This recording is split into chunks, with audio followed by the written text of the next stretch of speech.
Mais de 420 mil empresas fecharam no Brasil nos primeiros 6 meses deste ano. Segundo o levantamento da Contabilizei, baseado em registros dos CNPJs da Receita Federal, há um saldo negativo entre empresas abertas e fechadas no país. A empresa afirmou que foi considerada alteração do status para baixada na Receita.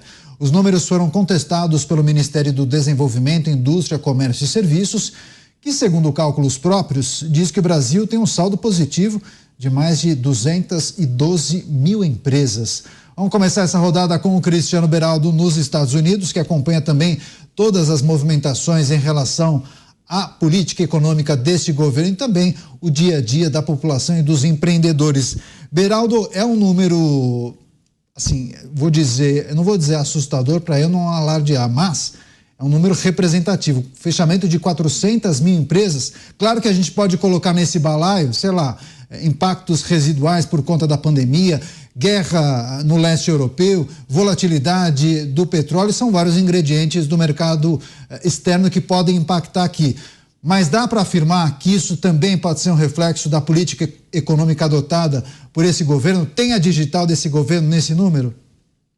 Neto, se você perguntar para alguém da equipe econômica ou para o próprio presidente da República, vai dizer que são 400 mil incompetentes que não souberam aproveitar essa maravilha que é o Brasil, esse mar de oportunidades para ganhar dinheiro com tudo que o governo está fazendo para melhorar a economia. Pessoas ingratas que não estão reconhecendo o valor deste novo Brasil que tem aí oportunidade para todos.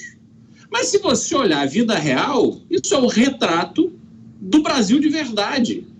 Pessoas que não conseguem levar adiante os seus negócios porque não aguentam mais pagar impostos e pagar juros.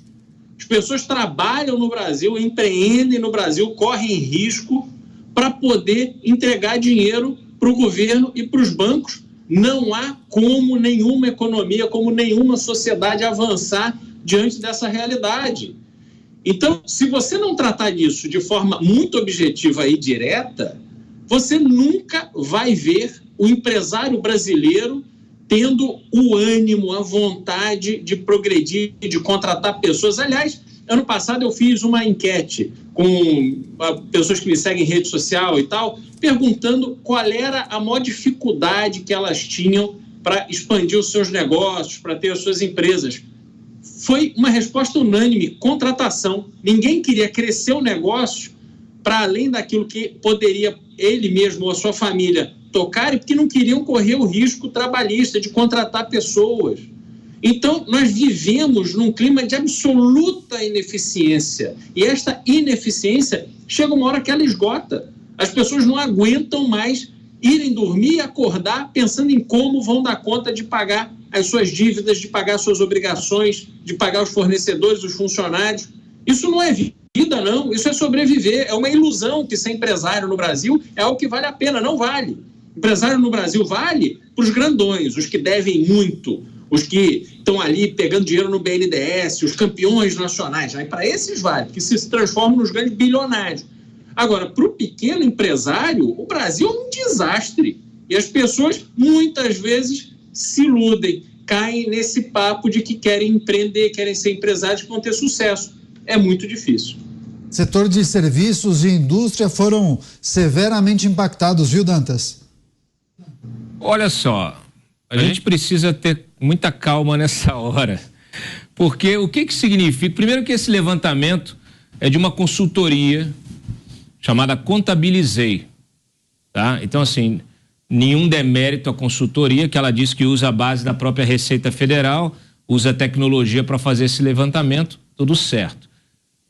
O Ministério do Desenvolvimento e Indústria e Comércio diz que isso não é verdade, que esse número não é verdade. Então já há um problema aí de que estatística vamos usar, porque a gente também está vendo serem divulgadas estatísticas de queda do desemprego. Então o que pode estar acontecendo aqui?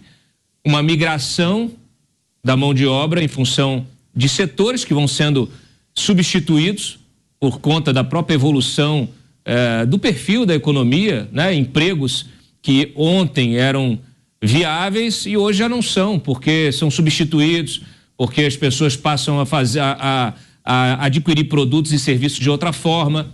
Antigamente você quer comprar uma peça de computador, você ia numa loja da esquina comprar uma peça de computador, vivia de uma perto da minha casa que tinha fila para comprar. Essa loja não existe mais, por quê? Porque hoje você compra pela internet, então você não tem o custo ali daquela empresa, ficou muito mais alto, você tem ali um marketplace que consegue pegar do Brasil inteiro, oferecer um preço muito mais baixo, então isso é o próprio mercado que vai se autorregulando. A gente não tem detalhes desse levantamento que possam mostrar, por exemplo, se houve fusão, né? A empresa fechou, mas veio outra e comprou e absorveu, porque não faz sentido. Se você tem vaga de emprego caindo, empresa, ou seja, emprego crescendo e empresas sendo fechadas, eu acho que pode estar havendo um perfil, uma mudança de perfil da economia. Então eu acho perigoso tirar conclusões com base em números que me parecem bastante superficiais. Eu acho que é preciso entender melhor esses números para fazer uma leitura mais clara para poder, então, opinar, para a gente saber até por que é o fenômeno. Vale esse dado levantado pela Contabilizei é importante para promover o debate. Então, qual é o segundo passo? Vamos entender esse movimento e aí o próprio governo tem interesse em explicar isso. E a empresa, eu entendo que sim, também. Beraldo tem um complemento, né? Não, só para registrar. A Contabilizei, se não me engano, é uma empresa especializada em serviços de contabilidade para pequenos e médios. E você tem uma diferença entre crescimento de número de empregos e redução do desemprego, porque o desemprego é medido com base nas pessoas que estão procurando emprego. Então, por exemplo, as pessoas que recebem Bolsa Família não estão procurando emprego, porque se elas conseguirem um emprego formal, elas deixam de receber. O que a gente vê para todo lado? A pessoa fica na condição de desempregada para fins do registro público, mas fazem bicos, fazem serviços diversos que elas não precisam se registrar e com isso complementam a renda. Essas pessoas, elas não estão procurando emprego, mas elas estão Mas Beraldo, então elas saem dali. Quando a gente fala a própria discussão sobre perfil econômico do PIB, a gente tinha anos atrás a indústria com 70% do PIB. Hoje quem tem 70% do PIB são os serviços. É o perfil econômico que vai mudando. Aliás, isso fundamentou toda a discussão, né, em torno da reforma tributária. Eu acho que é um número muito geral, muito genérico, para que a gente possa emitir uma opinião consolidada sobre esse fenômeno. Mas o dado, ele é convincente. A Contabilizei fala em CPFs cancelados, né? E isso é muito transparente. Cancelou o CNPJ. O contrato social, o CNPJ, acabou a empresa, né? É como CPF de um cidadão. Então, assim, eu gosto de falar todos os números porque eu acho que são cicatrizes na alma de pessoas quando se fecha uma empresa. Quando se fecha uma empresa, fecha um sonho. Ninguém monta uma empresa e deixa ao léu. Monta a empresa como estrutura de vida. E são 427.934 sonhos fechados, né? São pessoas que investiram, apostaram, gastaram ali, às vezes, economias de décadas, ou que saiu de um emprego, pegou FGTS e deu com os burros na água. Não é incompetência. Primeiro, instabilidade do país é algo que deve ser analisado. Eu acho que essas empresas aí que são a alma, são os maiores empregadores do país. E muitos empregos se perderam. Isso aí é só o saldo entre as que fecharam e as que abriram. Muitas outras se fecharam, mas esse aí é apenas o saldo. Uma empresa que se fecha, além, evidentemente, dos empregos que são perdidos, deixa uma frustração muito grande. Uma empresa, uma família apostou. E no Brasil, há uma mortalidade de empresas de uma maneira muito forte. E mesmo assim, as pessoas continuam apostando. O brasileiro é, por natureza, um forte, um empreendedor, a gente vê isso, né? E tudo torce contra o empresário no Brasil. O empresário é considerado maldito. Você abrir uma empresa, o fisco já vem, carimba na sua testa lá, um possível sonegador, né? E assim por diante. Vem a fiscalização sanitária, tem que ter a fiscalização sanitária, mas não pode ser, do jeito do Brasil, essa insegurança tão grande.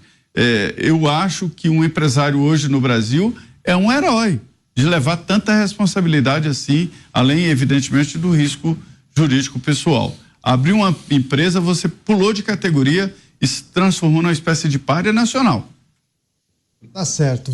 Quer fechar, Beraldo? Beraldo tem alguma coisa a dizer, rapidamente. Beraldo, por favor, pode falar. Dan, quantas pessoas você conhece que estão abrindo empresa, investindo e contratando? Quantas pessoas você conhece que foram demitidas versus pessoas que estão aí recebendo novas propostas de trabalho com melhor salário e tal? Eu, pelo menos no meu ambiente que eu circulo, não tá fácil para ninguém. Ninguém está dizendo que está fácil. O que eu disse é que esse número, quando colocado quando você colide ele com outro número oficial, há um desacerto, né? Então, assim, as bases são as mesmas? Eu não sei. Eu procurei aqui a matéria divulgada pelo Contabilizei, não há. Ele fala como é que ele obteve o negócio, mas ele não justifica esse fechamento. A gente não tem propriamente os setores que fecharam, não tem a definição de que empresas, perfis de empresas, onde atuaram, como atuaram. Você tem vários motivos. Eu concordo com vocês dois, e falo isso sempre aqui no programa, em relação ao ambiente absolutamente inóspito para se empreender nesse país. É óbvio que é inóspito. Uma carga tributária que ela é escorchante, burocracia infernal, né?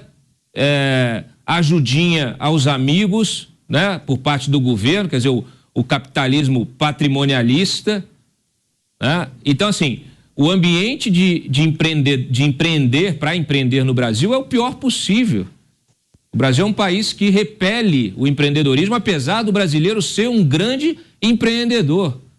O brasileiro tem isso no seu DNA, é criativo, é empreendedor, mas infelizmente nós não temos o ambiente mais favorável para isso. Só que eu não posso desprezar que houve uma mudança radical de perfil de consumo, por exemplo, em função também por causa da pandemia, houve uma precipitação da digitalização de comércios e serviços, delivery, etc. Houve um boom, né, de entregadores, ao mesmo tempo em que as lojas físicas acabaram fechando.